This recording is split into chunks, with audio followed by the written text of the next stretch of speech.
Coordination compound का other example को solve करते हैं, जिसमें पहला नंबर है CO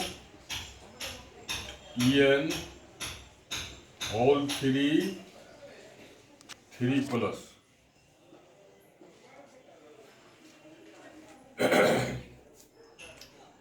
इसमें कोबाल्ट का ऑक्सीडेशन नंबर निकालना है। इस कंपाउंड का मतलब ऑक्सीडेशन नंबर ज्ञात करना है। इसमें कोबाल्ट सेंट्रल एटम है, इसका ऑक्सीडेशन नंबर निकालेंगे। इसके लिए इसको मान लेते हैं let oxidation number of CO equal to X। तो X प्लस 0 गुना 3 इक्वल टू +3। क्योंकि 0 ये बैगनेट लिगेंड है और न्यूट्रल लिगेंड है, इसलिए इसका ऑक्सीजन नंबर 0 होता है। तो X बराबर +3, यानी इस कंपाउंड में सेंट्रल एटम का ऑक्सीजन नंबर +3 ज्ञात हो गया। अब सेकेंड में हम इसका IUPAC नेम देखते हैं। IUPAC name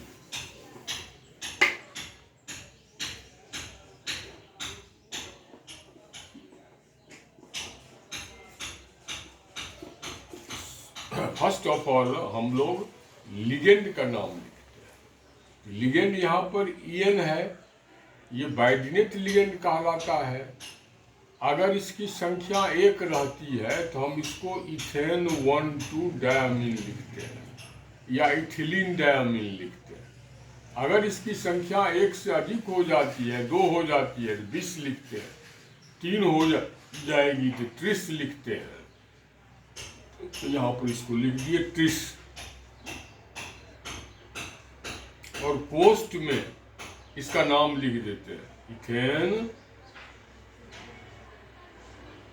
1,2 diamine.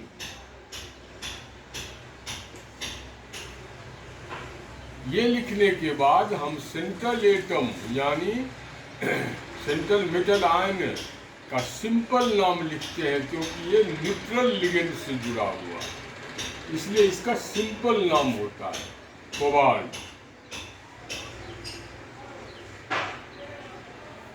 उसके बाद इसका ऑक्सीडेशन नंबर रख देते हैं 3 रोमन लेटर में। अगर इस पर केटायन या एनायन रहता है, कुछ भी रहेगा, यहाँ पर तो केटायन है, आयन लिखते। इसका नाम हो गया tris ethane 1,2 diamine cobalt 3 ion. Cobalt 3 ion हो गया, कोबाल्ट 3 आयन।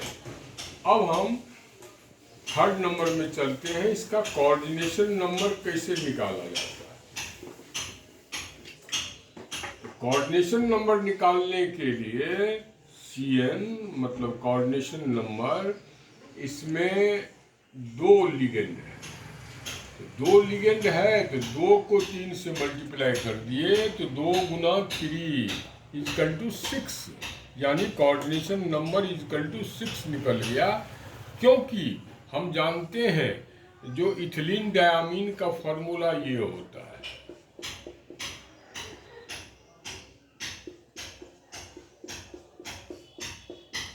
यहाँ भी एक लोन पेयर, यहाँ भी एक लोन पेयर, तो 2 डोनर है। तो 2 डोनर है, 2 लिगेंड है, इसलिए इसका कोऑर्डिनेशन नंबर 6 हो गया। अब हमको अगला नंबर में इफेक्टिव एटॉमिक नंबर निकालना है। इफेक्टिव एटॉमिक नंबर निकालने के लिए हमारे पास फॉर्मूला है। इफेक्टिव एटॉमिक नंबर को Z* से इंडिकेट किया जाता है।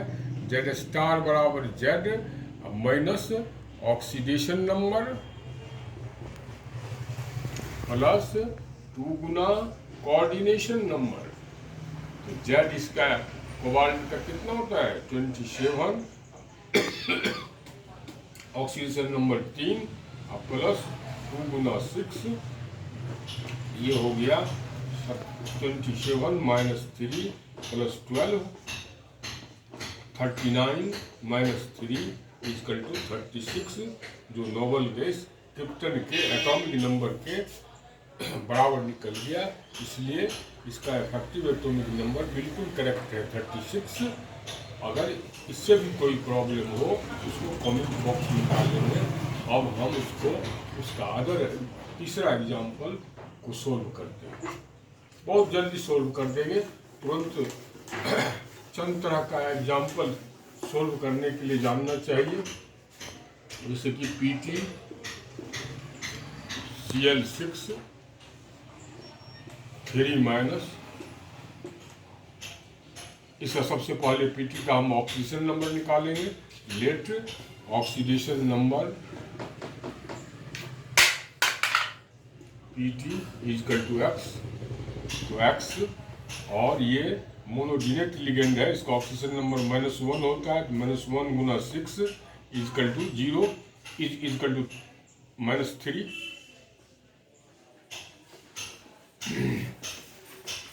X -6 = -3, X बराबर -3 + 6 यानी +3 निकल गया इसका ऑक्सीडेशन नंबर।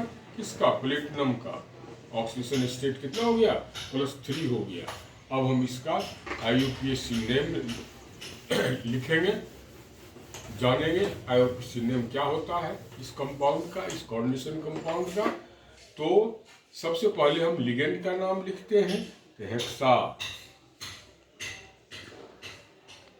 हेक्साक्लोरिडो, 6 ठो है इसलिए हेक्सा, और ये निगेटिव लिगेंड है क्लोरिडो। उसके बाद सेंट्रल एटम का नाम, क्योंकि निगेटिव लिगेंड से ये जुड़ा है, तो हेक्साक्लोरिडो प्लेटिनेट,